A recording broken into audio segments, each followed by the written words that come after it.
Hello बच्चों, good morning. तो आज की कक्षा हम शुरू करते हैं। अभी एक दो बच्चे और रह गए हैं आने वाले। Presenting your screen.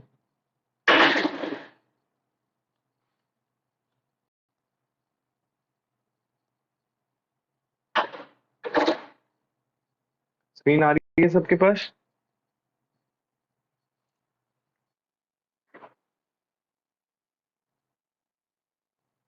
ठीक है। चलो बच्चों, आज हम शुरू करेंगे अपने पास अकाउंट से। तो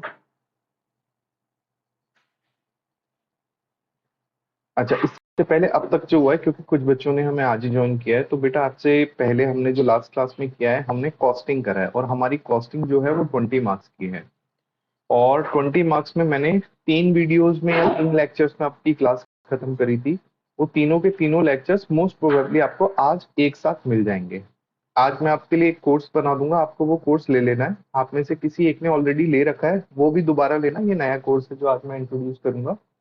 तो इस कोर्स में बच्चों दो वीडियोस के सेक्शन मिलेंगे, एक ओल्ड मिलेगा और एक न्यू मिलेगा। ओल्ड में बच्चों वो वाली है जो आज से पहले रिकॉर्ड हुई है, न्यू में वो वाली होंगी जो आप क्लास ले रहे हैं वो साथ साथ रिकॉर्ड हो रही है, ये आपकी वाली है। आपके लिए दोनों ऑप्शन है, आगे पीछे पढ़ना हो तो वो भी आपके पास पड़ा हुआ है, बाकी न्यू जो क्लासेस हो रही है वो आएंगी, वो आपको मिल जाएगी। आपको बस इतना करना है बच्चों, जो जो टॉपिक हो चुके हैं, जैसे मैंने कहा ये 3 लेक्चर्स है, इन्हें अच्छे से कर लेना आराम से। 20 में से 20 मार्क्स का आपका अच्छा हो जाएगा, या 20 में से 18 मार्क्स बहुत आराम से आ जाएंगे, जितनी डीपली मैंने आपको कॉस्टिंग करवाई है। उसी तरीके से हम बाकी की भी चीजें करेंगे। और जब मैं आपसे कहूंगा आज शाम को कि क्लास ले लो, तो उसी टाइम पे आप सबको लेनी है, क्योंकि मैं आपके लिए एक कूपन कोड जनरेट करूंगा और वो सिर्फ 24 आवर्स के लिए वैलिड होता है। फिर उसके बाद कुछ बच्चे सो के याद आता है किसी बच्चे को, तो फिर दिक्कत होगी। तो चलिए आज हम अकाउंट शुरू करते हैं। तो अकाउंट्स का हम एकदम बेसिक्स से शुरू करते हैं कि अकाउंट्स क्या होता है, कैसा होता है। ओके, प्राची, अकाउंट्स की डेफिनेशन क्या होती है बेटा?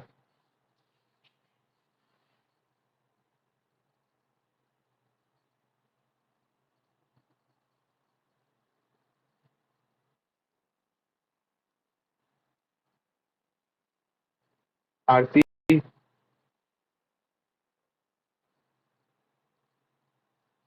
आरती आप बताओ। खत्म, ये तो बेटा बुक कीपिंग होता है, मैं तो अकाउंटिंग पूछ रहा हूँ। चलो ठीक है, और कौन है? मान्य, आप बताओ।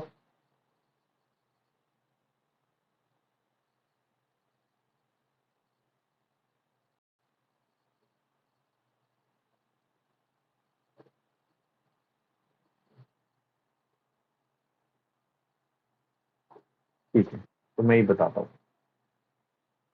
देखो बच्चों, अकाउंट्स का ना सिंपल सा जो मतलब होता है, एक्चुअली अकाउंट्स का तो कोई मतलब नहीं होता। ये अकाउंट्स जो होता है, ये एक प्रेजेंटेशन की टेक्निक है, या प्रेजेंटेशन के लिए एक एलिमेंट है जिससे हम प्रेजेंट करते हैं। ये अकाउंट्स की डेफिनेशन है, but I was asking about accounting. कि अकाउंटिंग क्या चीज होती है, आपको याद रखना है बच्चों। एक लेमैन की लैंग्वेज में, लेमैन मतलब होता है अजनबी, जिसको कॉमर्स का कुछ भी नहीं पता। तो उसको आप समझाएंगे कि अकाउंटिंग का सिंपल सा मतलब होता है इंफॉर्मेशन कलेक्शन। आप क्या करते हैं? इंफॉर्मेशन कलेक्ट करते हैं। लेकिन सिंपल कलेक्शन नहीं होता, information collection in a systematic manner.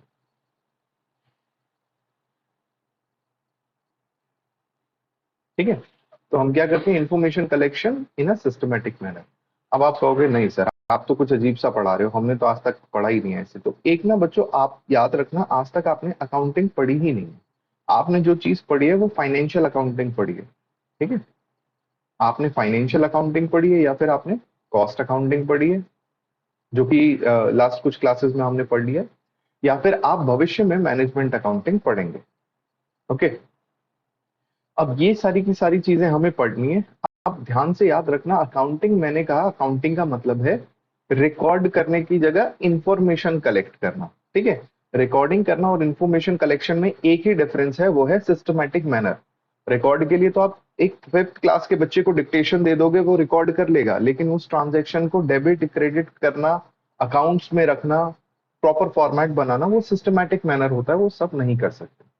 ठीक है, तो फाइनेंशियल अकाउंट्स की बात करते हैं तो यहाँ पे बच्चों हम किस चीज से रिलेटेड इंफॉर्मेशन को रिकॉर्ड करते हैं, हम मनी से रिलेटेड, मनी मतलब हो गया बच्चों फाइनेंस, मनी से रिलेटेड इंफॉर्मेशन को रिकॉर्ड करते हैं। तो फाइनेंशियल अकाउंटिंग में हमने ये सीखा है कि भाई जहां पे भी पैसा इन्वॉल्व है, पूरी ऑर्गेनाइजेशन में कहीं पे भी पैसा इन्वॉल्व है, पैसा आ रहा है जा रहा है या आएगा जाएगा, उसको रिकॉर्ड कर दो। ठीक है।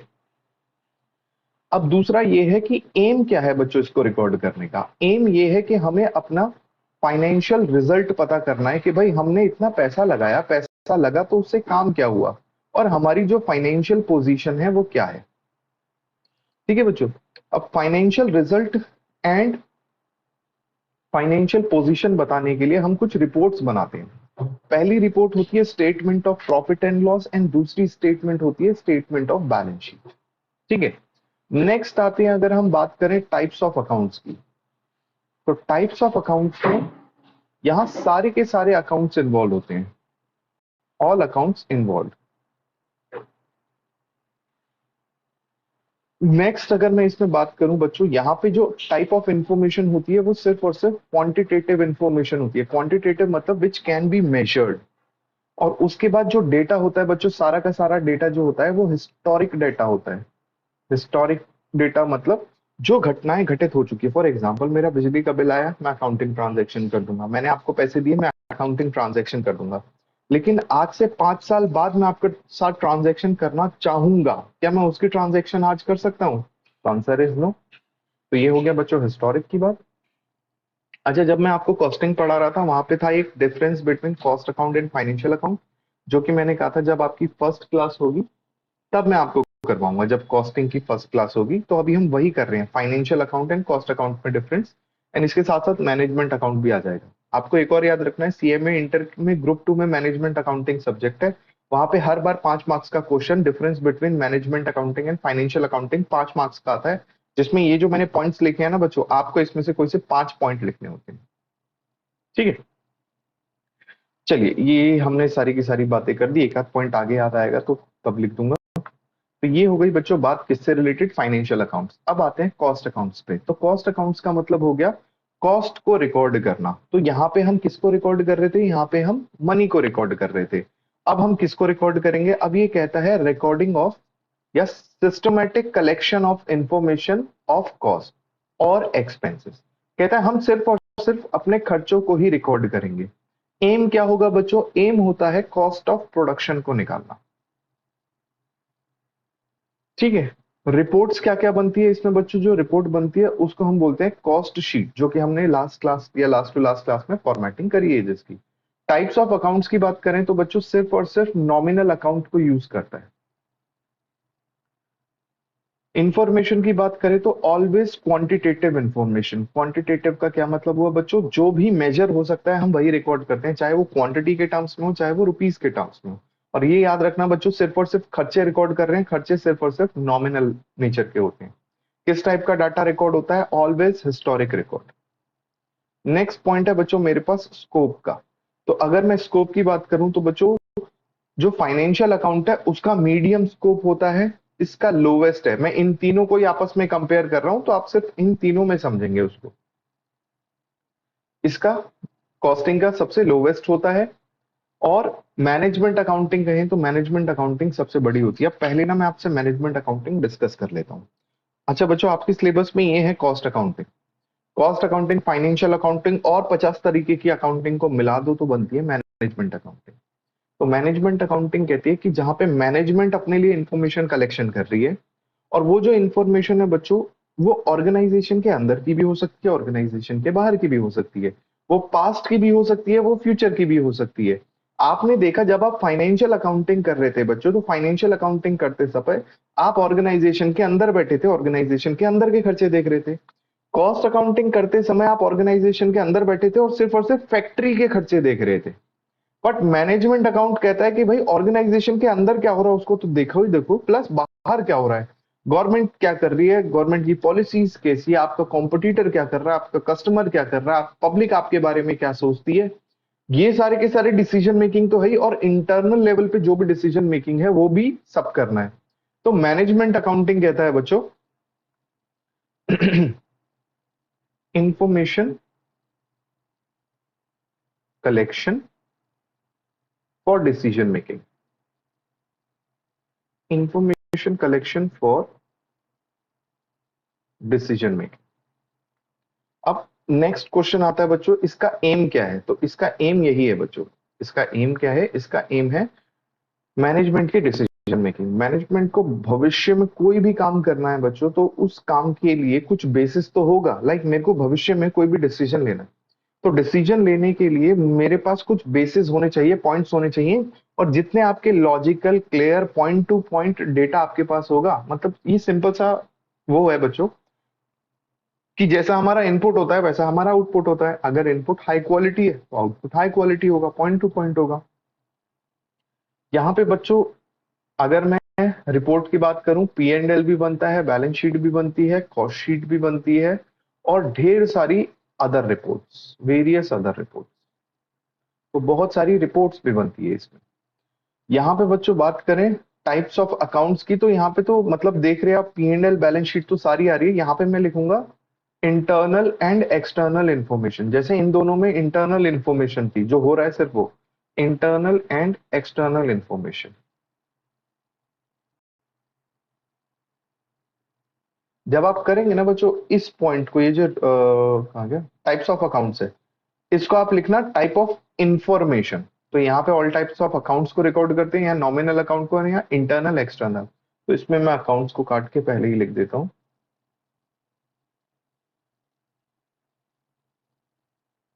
Types of info. ठीक है। नेक्स्ट आता है बच्चों इंफॉर्मेशन की बात करते हैं। तो यहाँ क्वांटिटेटिव थी, लेकिन यहाँ पे क्वालिटेटिव इंफॉर्मेशन भी होगी एंड क्वांटिटेटिव इंफॉर्मेशन भी होगी। अब सवाल ये होता है कि what is the difference between quantitative qualitative. मान लो बच्चों आपकी कंपनी है, और मैं आपसे पूछता हूं कि बताओ आपके एम्प्लॉय की सैलरी कितनी है, और सबसे ज्यादा सैलरी कौन ले रहा है। तो ये आप बता सकते हो फिगर्स को देख के कि सबसे ज्यादा सैलरी कौन ले रहा है, और सबसे ज्यादा सैलरी किसकी है, और टोटल नंबर ऑफ एम्प्लॉयज में टोटल सैलरी कितनी जा रही है। ठीक है।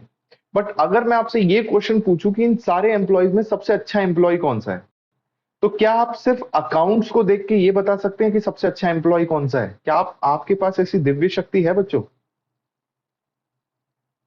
है किसी के पास ऐसी दिव्य शक्ति जो सिर्फ देख के ही बता दे कि भाई हाँ ये किसी बच्चे के पास तो है? ओ नो बोल दिया, मुझे लगा इसके पास है। ठीक है। तो बेटा किसी के भी पास नहीं होती। बट मैनेजमेंट में ना हम क्वालिटेटिव इंफॉर्मेशन भी रिकॉर्ड करते हैं। क्वालिटेटिव इंफॉर्मेशन मतलब जब ना परफॉर्मेंस होती है बच्चों, काम के टाइम पे ना सबकी परफॉर्मेंस नोट की जाती है कि इसने इस काम को इतने घंटे पे किया, ये ऑफिस इतने समय पे आता है। आप ना बच्चों कभी बर्गर किंग, पिज्जा खाने या कहीं पे भी अच्छे रेस्टोरेंट में जाएंगे ना, वहां पे एक बंदे की फोटो लगी होती है, वहां लिखते हैं employer employ for the month. ठीक है। इसी तरीके से अलग अलग ऑर्गेनाइजेशन में, स्पेशली एमएनसीज में, आपके बड़े भाई बहन जब जॉब करने जाते हैं तो आपने ऐसा देखा होगा कि उनको ना मतलब टीम से रिलेटेड बहुत सारी एक्टिविटीज करवाई जाती है। एमएनसी में तो लोगों को घुमाने के लिए ले जाते हैं दूर दूर ट्रिप पे, ताकि लोग एक दूसरे को जाने। एंड प्लस हर एक बंदे के काम को नोट किया जाता है कि कौन सा काम, कौन सा व्यक्ति कैसा काम कर रहा है, और लगता है कोई बंदा कम काम कर रहा है तो उसको मोटिवेट किया जाता है। अच्छा बच्चों, भविष्य में आप जब जॉब करने जाएंगे आपके पास दो ऑप्शन होंगे, पहली लाला टाइप कंपनी और दूसरी एमएनसी। तो आपको हमेशा कहाँ जाना है बच्चों? एमएनसी पे जाना है। क्योंकि एमएनसीज जो होती हैं बच्चों, वो ना एम्प्लॉय पे बहुत ज्यादा ध्यान रखती है। एंड आपने सुना होगा बच्चों एक चीज, ह्यूमन रिसोर्स। अब यही आप समझ लो कि आप मल्टीनेशनल कंपनी में जाते हो तो वहां वर्ड होता है ह्यूमन रिसोर्स, आप इंडियन कंपनीज में जाते हो वहां वर्ड होता है लेबर। तो अब आप खुद समझ लो कैसी ट्रीटमेंट कहाँ पे मिलती होगी। तो जहां बच्चों ह्यूमन रिसोर्स है ना, वहीं पे रिसोर्स की तरह ट्रीट किया जाता है, ह्यूमन को बहुत ज्यादा वो दी जाती है। अभी हाल ही में बच्चों, मैं लास्ट वीक अपनी एक क्लाइंट के पास गया था, बहुत बड़ी कंपनी है। तो उनके पास बच्चों उन्होंने ना एक बड़ा प्लेग्राउंड और इंडोर आउटडोर गेम्स सारे के सारे रखे हुए हैं अपने एम्प्लॉय के लिए, और बोला है कि 1 घंटे यहाँ पे भी बिताओ। उनके लिए खाने के लिए अलग जगह, स्मोकिंग जोन अलग, मतलब कहते हैं ना कि ऐश चल रही है, ऐसी जगह काम करो। तो एमएनसी जितना ज्यादा क्यों देती है? क्योंकि वो ह्यूमन पे काम करती है कि भैया अगर पैसा लगाना है ना तो लोगों पे लगाओ, आप हमेशा फायदे में रहोगे। तो ये अपने एम्प्लॉयज पे काम करते हैं और इसीलिए वो एम्प्लॉयज उनको छोड़ के नहीं जाते। खैर, मेरा कहने का मतलब सिर्फ इतना था कि यहाँ सिर्फ और सिर्फ क्वांटिटेटिव इंफॉर्मेशन नहीं होती है कि भाई इतना रुपए है रिकॉर्ड कर लो, ऐसा होगा रिकॉर्ड कर लो। यहाँ पे in terms of good very bad, इसमें भी रिकॉर्डिंग होती है। अगर हम टाइप ऑफ इंफॉर्मेशन बोले टाइम के हिसाब से बच्चों, तो यहाँ हिस्टोरिक इंफॉर्मेशन तो होती होती है, लेकिन हिस्टोरिक के साथ साथ यहाँ पे फ्यूचरिस्टिक भी होती है। फ्यूचरिस्टिक कैसे? तो अब आप एम देखिए बच्चों, एम क्या है? एम है डिसीजन मेकिंग, और डिसीजन मेकिंग तो हमेशा फ्यूचर की होती है। फिर आप कहोगे सर हिस्टोरिक डाटा की क्या जरूरत है? भाई जब तक हम अपना बेस नहीं देखेंगे तो भविष्य के लिए कैसे तैयारी करेंगे? तो पहले तो हमें अपना बेस देखना होगा ना बच्चों। तो याद रखना बेस कैसे, अब मान लीजिए आपको सीएमए फाउंडेशन की तैयारी करनी है, आप डेली 1 घंटा पढ़ते हो, फाउंडेशन हो गया क्लियर। इंटर में आए और आप सोचते हो कम से कम 4-5 घंटे तो पढ़ना पड़ेगा। तो अगर आप आज 1 घंटा पढ़ते हो तो क्या कल से 5 घंटे पढ़ना शुरू कर दोगे?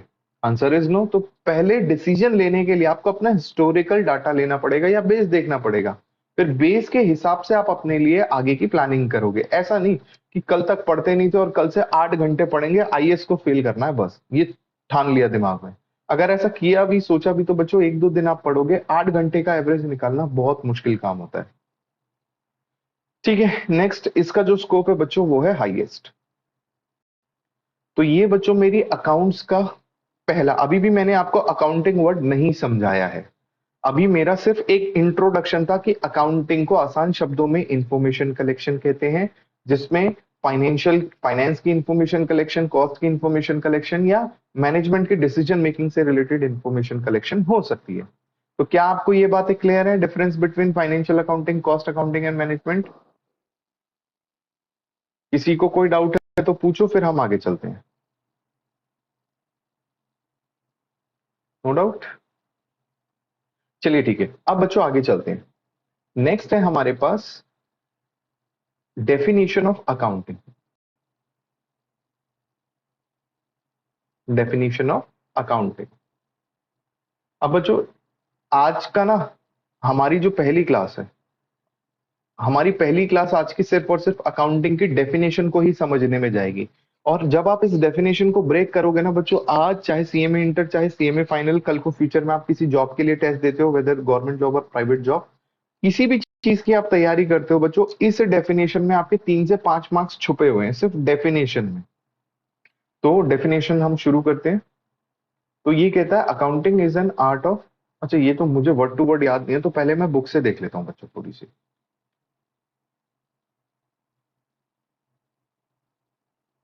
वैसे मुझे जितनी याद है उतनी काफी है, but still.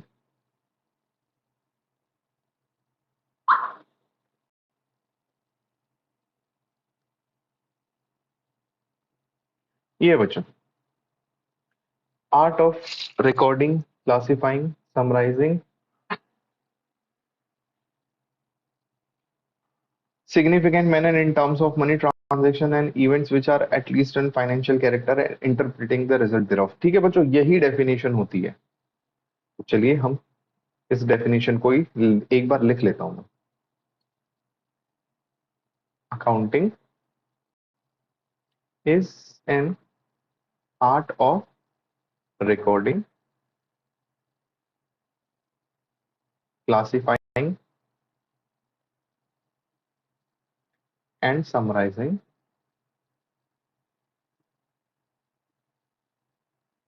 In terms of money in significant manner,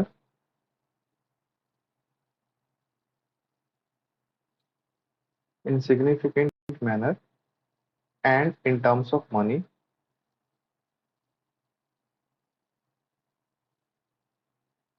यहाँ पर जो सेमी कॉलम लगा है, transactions and events, transactions and events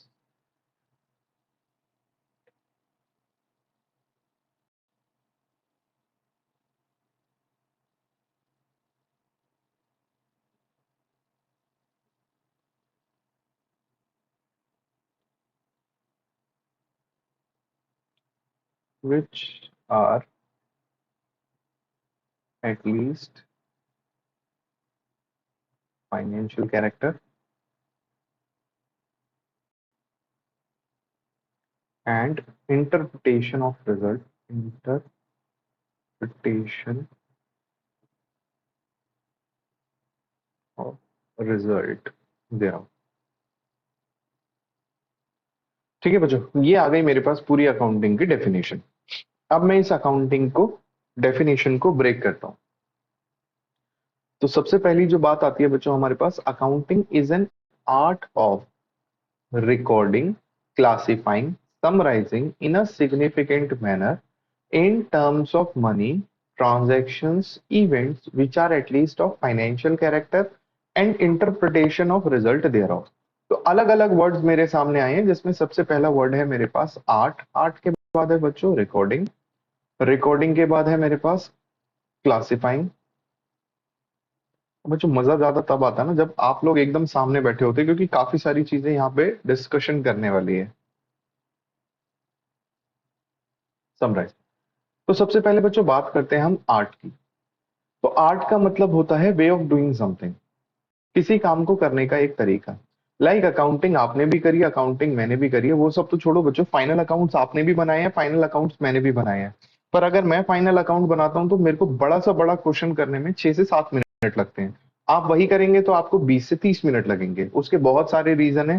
पहला रीजन ये है कि मैंने बहुत प्रैक्टिस करी है, जो कि आपने नहीं करी। मेरे को ज्यादा नॉलेज आपको नहीं है, लेकिन मेरे करने का स्टाइल भी थोड़ा ज्यादा सिस्टमैटिक है, तो मेरे को कम समय आपसे लगेगा। तो वे ऑफ डूइंग का मतलब होता है कि आपके काम करने का तरीका। तो आप याद रखना बच्चों, आज तक आपने बहुत सारे सब्जेक्ट में पढ़ा है कि ये सब्जेक्ट साइंस है, ये सब्जेक्ट आर्ट है। तो साइंस एंड आर्ट्स का मतलब ये होता है, साइंस का मतलब बच्चों जो सबके लिए सेम है, सबके लिए सेम। जैसे आप लोग सारे के सारे बच्चे सीएमए फाउंडेशन कर रहे हैं, तो आप सब बच्चों के लिए सीएमए का जो कोर्स है वो साइंस है। साइंस मतलब हर एक बच्चे के लिए सेम 4 किताबें, सेम सिलेबस, लेकिन पढ़ने का तरीका सबका आर्ट है। तो उसका कोर्स फिनिश करना, सिलेबस की तैयारी करना, वो एक कला है। तो ये यही कह रहा है कि भैया अकाउंटिंग भी एक कला है। बट कला किस चीज की है? तो कहता है कला है रिकॉर्डिंग की, क्लासिफाइंग की, समराइजिंग की, वो भी सिग्निफिकेंट मैनर में। रिकॉर्डिंग का सिंपल सा मतलब होता है बच्चों नोट डाउन करना। अब आप सोचो कि एक बिजनेस है, आप ही का बिजनेस है, अगर आप एक छोटा बिजनेस भी करते हो ना बच्चों, जिसकी सिर्फ 1 करोड़ की सालाना टर्नओवर है, तो उस बिजनेस में भी कम से कम एक दिन में 1000 ट्रांजैक्शन होती हैं। अब सोचो एक दिन में 1000 ट्रांजैक्शन हो रही है, आप ट्रांजैक्शन को जस्ट नोट डाउन कर रहे हो। तो बच्चों जब नोट डाउन करते हैं ना, तो हम उसके लिए जर्नल एंट्री मार देते हैं। और जर्नल एंट्री आप सबको आती होगी। तो बच्चों जब हम किसी चीज को नोट डाउन कर रहे हैं, उसकी जर्नल एंट्री मार रहे हैं, हमारे पास बहुत सारी ट्रांजैक्शन हो रही है, मैं सिर्फ और सिर्फ नोट डाउन कर रहा हूं, तो इसने कहा रिकॉर्डिंग, क्लासिफाइंग, समराइजिंग। तो मतलब डेफिनेशन के हिसाब से ये पता चला कि रिकॉर्डिंग इज नॉट इनफ। सिर्फ और सिर्फ रिकॉर्डिंग काफी नहीं है। क्योंकि एग्जाम्पल से समझो बच्चों, मैंने कहा आपके दिन उसमें 1000 ट्रांजेक्शन एक दिन की, 1000 ट्रांजेक्शन में 5 बार आप मेरे से डील कर रहे हो, आप मुझसे कुछ परचेज कर रहे हो, कुछ सेल कर रहे हो मुझे। तो आप हर दिन 5 ट्रांजेक्शन मुझसे करते हो, 1 साल बाद। तो मैंने कहा अगर एक दिन में 1000 ट्रांजेक्शन है, तो पूरे के पूरे साल में कितनी ट्रांजेक्शन हो जाएगी बच्चों? 3,65,000। ये टोटल ट्रांजेक्शन आपकी हुई है। और अगले साल में आ गया, 31 मार्च को ईयर खत्म हुआ, 1 अप्रैल को मैं आ गया आपके ऑफिस में बैठा हूं, मैं कह रहा हूं बताओ मुझे कितने पैसे देने हैं या कितने पैसे लेने हैं। अब आपने सिर्फ और सिर्फ जर्नल एंट्री करी है बच्चों, तो अब आपको दिक्कत होने वाली है। क्यों? क्योंकि आप एक एक पेज की जर्नल एंट्री चेक करोगे और देखोगे कि ये रहा सर का नाम, यहाँ इनसे देने हैं, यहाँ इनसे लेने हैं, यहाँ इनको देने हैं। तो आपका काम बहुत मुश्किल हो जाएगा। इसीलिए जब आप रिकॉर्डिंग करते हो, एट द सेम टाइम आप क्या कर देते हैं, उनकी लेजर पोस्टिंग कर देते हैं। और लेजर पोस्टिंग करने का मतलब है बच्चों उनको अकाउंट में ट्रांसफर कर देना या उनका अकाउंट बना देना। तो यहाँ मेन जो क्लासिफाइंग है ना, ये हो रही है अकाउंटिंग, जहां अकाउंट्स बनाए जा रहे हैं। तो लेजर पोस्टिंग में हम क्या करते हैं? अकाउंट्स बनाते हैं। समराइजिंग में हम क्या करते हैं? अब लेजर पोस्टिंग में हो गया कि मेरा आपका एक अकाउंट है, तो आपने मेरा अकाउंट देखा, बोला सर ये सारी ट्रांजेक्शन है, आपको 5000 देने हैं। मैंने कहा ठीक है। लेकिन ऐसे ही बच्चों जैसा मेरा अकाउंट है, आपके बिजनेस में हजारों अकाउंट बने होंगे। तो उन हजारों अकाउंट को आप समराइज करोगे। समराइज कैसे करोगे? आप उनसे बनाओगे trial balance. And trial balance आपने भी देखा है बच्चों, हर एक जो भी मेरा अकाउंट होता है, या तो हम उसे स्पेशल कैटेगरी में डाल देते हैं। जैसे मैंने आपसे उधार लिया, 10 लोगों ने आपसे उधार लिया, आपने उन 10 लोगों को डाल दिया डेटर्स के अकाउंट में। एंड डेटर्स के साथ साथ बच्चों हम उनको बोलते हैं सन्ड्री डेटर्स। मुझे सन्ड्री वर्ड का मतलब बताओ। सन्ड्री डेटर्स हम बोलते हैं, सन्ड्री का क्या मतलब होता है बताओ?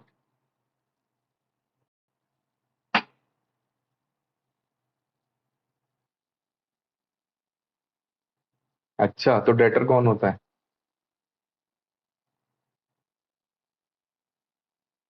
चलो ठीक है, आपने ट्राई किया, वेरी गुड, बट गलत है। और कोई बताए? टीना?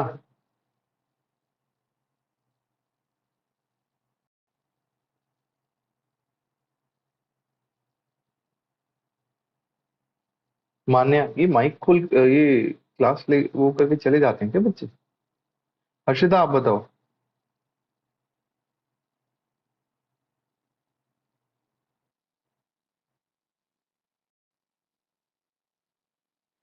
तो बेटा वो तो डाउटफुल डेटर है, मैं तो सन्ड्री डेटर्स की बात कर रहा हूँ। वर्ड सन्ड्री का मतलब मैंने आपसे पूछा है। चलो ठीक है, मान लेते हैं कि किसी को नहीं पता, तो मैं ही बताता हूँ बच्चों। सन्ड्री का मतलब होता है, आपने सोचा भी नहीं होगा ये मतलब होता है इसका। तो टोटल ही लिख लेते हैं, अगर इसका मतलब टोटल होता है तो सन्ड्री का मतलब होता है टोटल। ठीक है। सो जैसे हम डेटर्स की बात करते हैं तो इंडिविजुअली ढेर सारे डेटर्स होते हैं हमारे। इंडिविजुअली बहुत सारे डेटर्स होते हैं। तो हम क्या करते हैं, सारे डेटर्स को एक साथ कलेक्ट कर देते हैं। आप खुद सोचो बच्चों, किसी भी बिजनेस के लिए कितने कस्टमर या डेटर्स होते होंगे? 100 या 1000। अगर इन हजारों को अलग अलग अकाउंट से शो करेंगे तो फिर तो बहुत दिक्कत हो जाएगी। इसलिए सबको मर्ज करके एक ही अकाउंट में डाल देते हैं, डेटर्स अकाउंट में। ठीक है। सो क्लासिफाइंग, लेजर पोस्टिंग, ये हो गया। समराइजिंग, ट्रायल बैलेंस बनाना। फर्दर बच्चों, ट्रायल बैलेंस से हम प्रॉफिट एंड लॉस अकाउंट बना लेते हैं, और प्रॉफिट एंड लॉस बनाने के बाद बैलेंस शीट भी बना लेते हैं, साथ में बनती है। याद रखना बच्चों, ये हमेशा फॉर द ईयर बनता है कि साल भर में आपने कितना कितना कमाया, और ये बनता है on a particular date, on a date, एक सिंगल डे पे बनाया जाता है। चलिए, ये बात तो मेरे को समझ आ गई कि अकाउंटिंग एक आर्ट है जिसमें हम रिकॉर्डिंग, क्लासिफाइंग, समराइजिंग करते हैं सिग्निफिकेंट मैनर में। अब नेक्स्ट जो बात आई बच्चों, सिग्निफिकेंट मैनर, वो क्या था? सिग्निफिकेंट मैनर का मतलब हुआ बच्चों कि जो भी रिकॉर्डिंग है ना वो बहुत लॉजिकल है। लॉजिकल का मतलब क्या है? कि आप जो भी कर रहे हैं वो इतना सिस्टमैटिकली कर रहे हैं। जैसे मैं कहता हूं आप रिकॉर्ड करो, जैसे एक छोटा बच्चा, मैंने डिक्टेशन दी, राम से 100 रुपए का सामान लिया, शाम को सेल्स करी, मेरी सैलरीज इतनी बन रही है, ये वो सारी की सारी चीजें मैंने डिक्टेशन करवा दी। बट ये इंटरप्रेट करते समय आपको दिक्कत देगा। वहीं जब हम सिग्निफिकेंट मैनर की बात करते हैं तो हमारे पास हर एक चीज के बच्चों फॉर्मेट्स हैं। हर एक चीज के फॉर्मेट है। फॉर्मेट में आप देखते हैं कि आपके पास डेट का कॉलम है, पर्टिकुलर्स का कॉलम है, अमाउंट का कॉलम है, लेजर फोलियो, जर्नल फोलियो, और आपकी जो भी रिकॉर्डिंग हो रही है वो बहुत ज्यादा सिस्टमैटिकली हो रही है। ठीक है। तो ये मतलब होता है सिग्निफिकेंट मैनर का। आगे कहता है इन टर्म्स ऑफ मनी, कि जब हम रिकॉर्ड करेंगे ना तो रिकॉर्डिंग कैसे होगी बच्चों? रिकॉर्डिंग होती है इन टर्म्स ऑफ मनी। अब मैं दिखाता हूं बच्चों आपको कि मनी के टर्म्स में क्यों रिकॉर्ड किया जाता है। जैसे मैं आपको बैलेंस शीट का एग्जांपल दे रहा हूं। एक ही बिजनेस है बच्चों, उस बिजनेस की मैं दो तरीके से बैलेंस शीट की एसेट साइड बना रहा हूं। पहली, मान लेते हैं आप ही का बिजनेस है, आपके बिजनेस के पास दो बिल्डिंग्स हैं। ठीक है। आपके उसके पास तीन सोफा सेट हैं, बिजनेस के पास चार गाड़ियां हैं, मान लेते हैं दो प्लांट भी है। ये हो गया बच्चों पहला तरीका, जिसको हम बोलते हैं आम जिंदगी। आम जिंदगी में अगर कोई बताएगा, मैं पूछूंगा तुम्हारी फाइनेंशियल पोजीशन क्या है, तो वो कहेगा आज मेरे पास घर है, गाड़ी है, बंगला है। भाई ये पुराना जमाना था अमिताभ बच्चन के टाइम का, आज आप ऐसे नहीं बताते, आप सीधा कहते कि भाई मेरी जो नेट वर्थ है वो 20 करोड़ की है, बात खत्म। तो दो बिल्डिंग, तीन सोफा सेट, चार कार, मतलब अमिताभ बच्चन नहीं बनना है आपको। आपको क्या बनना है बच्चों? आपको बनना है ऋतिक रोशन। आपको क्या बोलना है कि ऐसा है कि भाई हमारे पास जो बिल्डिंग है ना, हमारी बिल्डिंग है 10 CR की, हमारा जो फर्नीचर है वो है 1 CR का, हमारे पास जो गाड़ियां हैं वो है 5 CR की, और हमारा जो प्लांट है वो है 4 CR का। टोटल हो गया बच्चों 20 CR। तो आप इंडिविजुअली एक एक करके नहीं बताएंगे, आप सीधा बोलेंगे कि 20 CR की वैल्यू है। सो इसका मतलब ये हुआ, कुछ भी आएगा ना उसे in terms of money he record करना है। और आपको पता है बच्चों, इकोनॉमिक्स में पढ़ा है, मनी के अलावा किसी और की इतनी जनरल एक्सेप्टेबिलिटी नहीं होती, या हर चीज को वैल्यू करने लायक वो चीज नहीं होती है कि हम उसके टर्म्स में रिकॉर्ड कर ले। तो मनी ही हमारे पास फाइनल एक आइटम है जिसमें हम रिकॉर्ड करते हैं। बात क्लियर है आपको? एक बार जल्दी से सब यस बोल दो, फिर आगे बढ़ते हैं।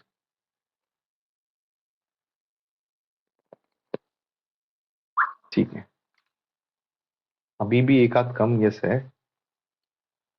ठीक है, अब नेक्स्ट आती है बच्चों बात, इन टर्म्स ऑफ मनी हो गया, ट्रांजैक्शंस एंड इवेंट्स, इसको मैं करता हूं नेक्स्ट पेज पे।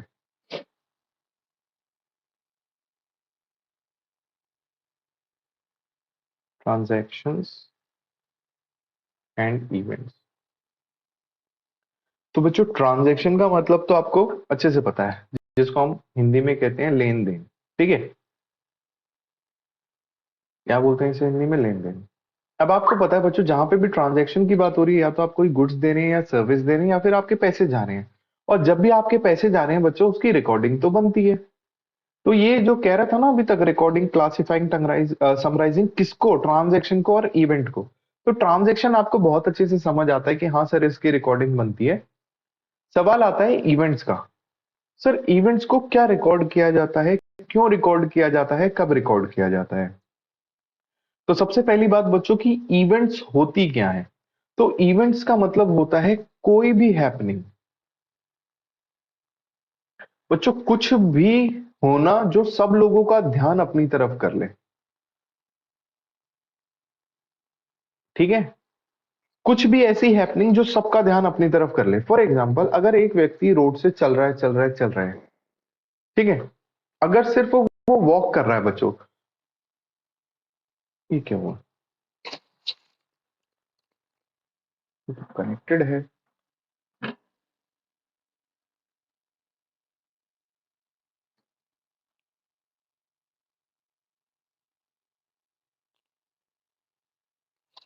ओहो, डिस्कनेक्टेड।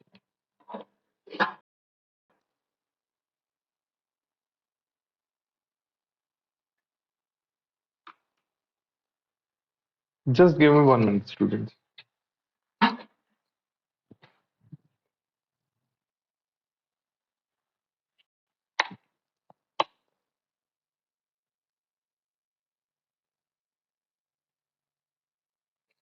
आप बैठो, मैं अभी आ रहा हूँ।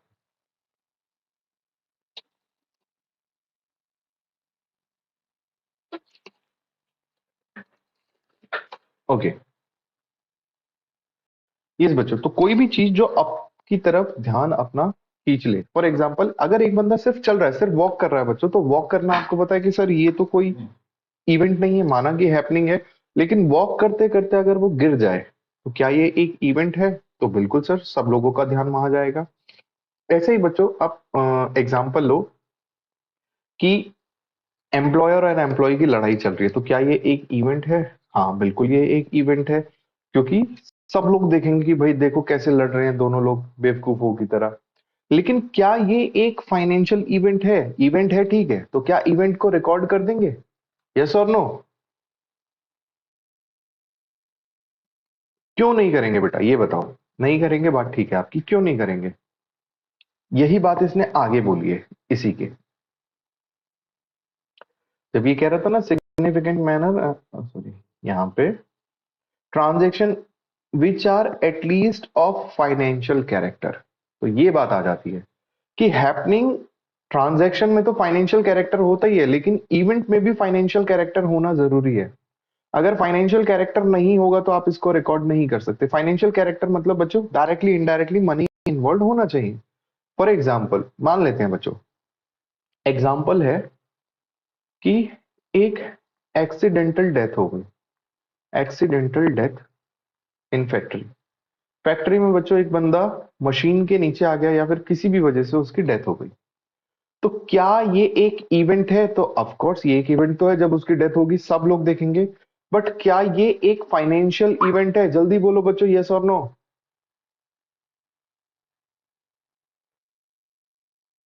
ये एक फाइनेंशियल इवेंट नहीं है। अगर उसकी डेथ हो जाएगी तो डेथ होना फाइनेंशियल इवेंट नहीं है। लेकिन याद रखना बच्चों, काफी सारे एक्सीडेंट की जो रिजल्टेड इवेंट होती है, इसका रिजल्ट क्या होगा? इसका रिजल्ट होगा compensation to be paid to the family. Compensation to the family. अब जब एम्प्लॉयर कंपनसेशन देगा उसकी फैमिली को, तो ये जो कंपनसेशन है बच्चों, ये कंपनसेशन क्या माना जाएगा? Yes, it is a financial event. तो याद रखना, जो आपका नुकसान हुआ, जो हमारा एक्सीडेंट हुआ, ये जो एक्सीडेंट था बच्चों, एक्सीडेंट एक इवेंट है, फाइनेंशियल इवेंट नहीं है, लेकिन उसका जो रिजल्ट है वो एक फाइनेंशियल इवेंट होगा, क्योंकि बदले में कंपनसेट किया जाएगा। दूसरा एग्जांपल आता है बच्चों मेरे पास, फायर। आपको याद रखना है बच्चों, फायर एक इवेंट है, लेकिन आग लगने के बाद फाइनेंशियल रिजल्ट क्या आता, सॉरी, इवेंट का रिजल्ट क्या आता है? इवेंट का रिजल्ट आता है लॉस बाय फायर। तो फायर कभी भी इवेंट नहीं है, लेकिन लॉस बाय फायर हमारी फाइनेंशियल इवेंट है, तो इसीलिए लॉस बाय फायर को रिकॉर्ड करते हैं, फायर को कभी रिकॉर्ड नहीं करते। इसी तरीके से बच्चों नेक्स्ट एग्जांपल हो गया हमारे पास इंश्योरेंस कंपनसेशन। इंश्योरेंस कंपनसेशन, तो इंश्योरेंस कंपनसेशन क्या हुआ? आपको पता है बच्चों, पहले लॉस हुआ होगा, उस लॉस की वजह से हमें क्लेम मिलेगा, इंश्योरेंस क्लेम। तो इंश्योरेंस के क्लेम मिलने का मतलब ही ये है कि कुछ ना कुछ हमारे साथ इवेंट हुआ है जिसमें लॉस हुआ है, और उस इवेंट का रिजल्ट है इंश्योरेंस क्लेम।